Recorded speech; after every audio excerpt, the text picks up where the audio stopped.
If A1 fails, we are going to be we're going to be leaving a door open to true radicalism on the right. We won't fail.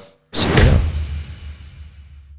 And then you've also got Anna Kasparian. I'll just read out this quote. If Biden is unwilling to do what it takes to close the gap between the rich and the poor in this country, I think he's going to end up paving the way for someone even worse than Donald Trump.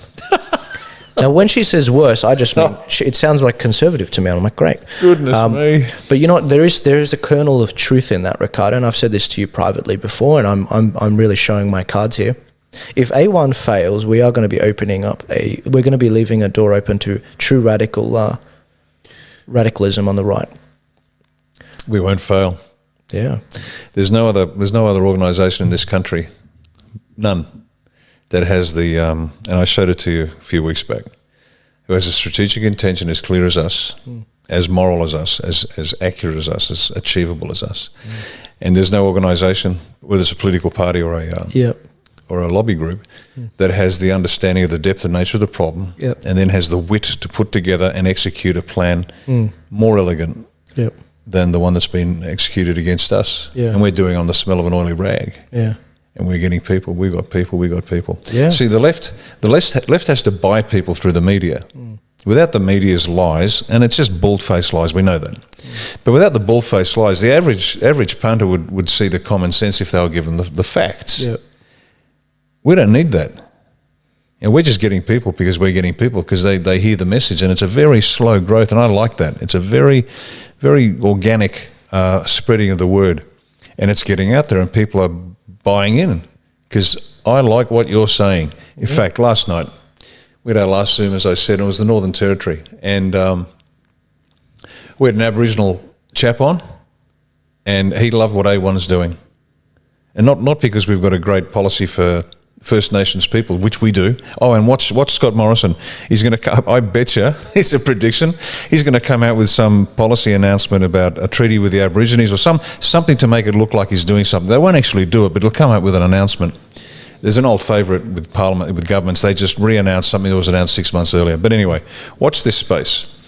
Anyway, we had this Zoom on the NT, and we had a fantastic discussion. But this guy, the Aboriginal guy, was aware of exactly what's going on and why. And he calls them white devils. He said, these guys, and black devils too, these black and white devils, they get in there and they take the $33 billion a year. And the average Jackie and the nulla doesn't see any of it. And he's concerned for his family, he's concerned for his people, he's concerned for everything. We're doing fine. And A1 will not fail because we're actually appealing to what is... It's a visceral response in every human, on this decent human. You can keep the pedos and the sociopaths out, but each decent human looks at what we stand for and they love it. They love the idea of it. And the fact that we're pushing power, we're pushing authority as far down as we can. As I said to them, your area of operations, using military analogy, is your state electorate. Own it, make it yours, find out what's going on. And if you are fortunate enough to represent them, if you win their support, because we don't select the candidates, you do. And we don't sack the candidates, you do. That's right. If you get that job, then we expect you to fight for your electorate and own that electorate. That's yours. And that's where the decisions get made. And we push that authority down as far as we can. And then the media will be irrelevant because they'll know what's actually going on a real level in their electorate. And they'll watch the media and think, this is rubbish. Let's turn off the news because we don't need news from the free-to-air. We don't need news from the public broadcasters either. We'll watch the entertainment, happy for that. But we're fine. A1's going to win. There's nothing like us anywhere. Anywhere. This is a world first. This is a national first. And they don't know how to take us. They can't attack us. We're learning too quickly. There's nothing because we're like that furry mammal. It didn't actually happen, but you get the analogy. We're that furry mammal, that warm-blooded creature dancing between these giant dinosaurs that can't move quickly. Oh no, they are the dinosaurs. Their days are numbered. We're good. We will win. I never tell people these. I only tell the people to these lessons to people like yourself.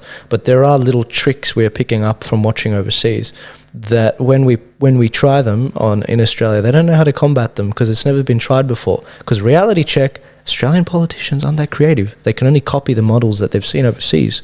That's why I keep referring to this as a chapter model. Australia, the US and the UK, they've deteriorated more than us, but we can learn from that and we can be at the cutting edge of the solutions. And sometimes we export the solutions, believe it or not. Well, we're actually going outside the model because I mentioned once before, one of my jobs in Special Ops was the Director of Capability Development, Future Warfare Development, the rest of it. And my goodness me, the military mind is not the most creative on the planet. Let's just face that. Let's face that fact. Most minds aren't creative, but military. Yeah. And what that compelled me to learn to do was dance outside the parameters that they were living in. And we came up with amazing ideas and things. Some were adopted 10, 20 years later, some not at all. Yeah. And that's fine. That's why I'm quite confident. This is, whilst the process of establishing a political party and then becoming the party of government is the first for me, what I've learned and what our team is doing is we learn really quickly. And it's the old story, make more mistakes faster than everybody else. Not catastrophic failure, but make more mistakes faster than everybody else. And so what doesn't work, once that's all finished, what you're left with does work. But we just apply imagination. Yeah. Hey, here's a clever one. How about we tell the truth? Wow, unique. How about we don't mince words? Yeah. You said it a long time ago. Integrity is the new black. Yeah. Trust is the new black. That's right. My viewers would end me if it came out that I was taking money from the Liberal Party. They would end me. Controlled opposition. Oh, absolutely. Boom. And it never ceases to amaze me. And how can I say this politely without being too offensive? Just there are those well-established individuals who are still swayed by beautiful words and high intent. And isn't it wonderful that we have a man like this in our parliament? This was a comment about Hastie's piece, which was beautifully written, poignant, lovely. Oh, sure. Content, completely useless and irrelevant because he didn't nail the actual point. Yeah. And he writes like a commentator instead of like a member of the government, the parliament, with a responsibility. And so he still sways people with these honeyed words. Yep. Irrelevant. Yep. The emperor's naked. Just say it. Yeah. Naked, butt naked, no clothes. Yeah. And everybody knows that fairy tale. And everybody thinks, yes, I would say that the emperor's naked. No, they wouldn't. No, they wouldn't. Wouldn't? They wouldn't. Everyone thinks they would have protected the Jews from the Nazis. Yeah, everyone thinks they'd do that. Everyone thinks that. No, they wouldn't. Yeah. Just face facts. You're scared. You're cowards. You're wusses. Yeah. I get it. Just admit it. Yeah. But and this applies to billionaires and it applies to everybody. Oh, I had no choice. I had to sell out to China. No, you didn't. Yeah. No, you didn't. You could have made a moral decision and say, you know what, I'm doing that. Yeah. But you made your bed, you lie on it. That's right. See, I cock up, but I tell the truth. I can hang me. Yeah. Go for it. I don't care. Yeah. Because I know that there's something more important than my sense of self-esteem based on a lie today. Yeah. There's a bigger picture at play here. Yeah. And on a personal level, forget any spiritual values you might have. I've got children, and they have to see a man, an honourable man. That's the standard. And if they see me go down in a heap, then so be it. But what I will never do is let them see me be anything less than honourable, less than straight, less than fill in the blank, all the good stuff. Yeah. Because they need, it takes a special kind of parent, mother and father, to raise a boy to honourable manhood and a woman and a girl to honourable womanhood. And every day you're on show. Every day. Yeah. Can't drop the ball. You can't do it, not once. Not once. Yeah. So that's why A1's going to succeed. Yeah. It's as simple as that, just good people, good, moral, decent people. And Absolutely. I'll tell you what, the great news is most Australians are. They are. And you know what's funny? Peter Hitchens made this point this year because we've got all this coronavirus stuff going on. We've got the groupthink going on with Black Lives Matter. And he said that I think at this point we know which people would have been the ones that hid the Jews away or said the emperor has no clothes. I thought that was quite a profound statement coming from a guy as well read on history as him and someone who used to be a Bolshevik as well, actually, in Russia. And he's right. Guys, if you're being laughed at, think about why you're being laughed at, because maybe you are being stupid, maybe you aren't rooting your opinions in facts. But then just consider the evidence and be like, no, maybe I am right. Find people that are like-minded to you. Don't get tribalist on me. Go find. You need to always keep an eye on what the media is doing. As much as I hate the ABC's Q&A, I still watch it, even though it gives me high blood pressure, because I need to know what they're thinking. If I don't know what they're thinking, then I'm going to look like a fool when I go debate them. So that's the point. You need to be well-rounded. Don't just come to this show. Go to multiple different shows and become a well-rounded intellect. Yeah, but to get back to this courage to do what you've got to do, though. Yeah. You know, children live for themselves, and it's a world of fear. And then you start to live for, you become a parent, let's say, or you get a pet. It makes it makes a difference, but you get my drift. You're living for something else, some living thing else. And then you live for an ideal.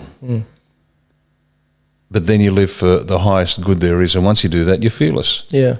You don't look forward to pain, but you're utterly fearless. It makes no... See, it's not hard to tell the truth when you know that that's what you've got to do. That's right. Absolutely. And we go back to Angus again and the cover-up. Yeah. Oh, sorry, not the cover-up, what do we call it? The management of this issue. Yeah. These people are going to live forever with the ignominy of having lied. Yeah. Every one of those officers know they cocked up. God doesn't create hell. We create our own hell. And we can do it on earth and we can do it in the afterlife. Either way, we make our own hell. That's right. And I can bet you these guys, I sleep like a baby at night because I've cocked up, but I admit it. No problem. Moving right along. I'm good. These other guys, they're tossing and turning. Yeah. They're waking up in a cold sweat at 3 a.m. The wife says, "What's up?" "Oh, nothing, dear." They go downstairs and stare at the screen, trying to figure out how they get out of this hole. Well, there's only one way. Tell the truth. Move on. Take the hit. Set yourself free.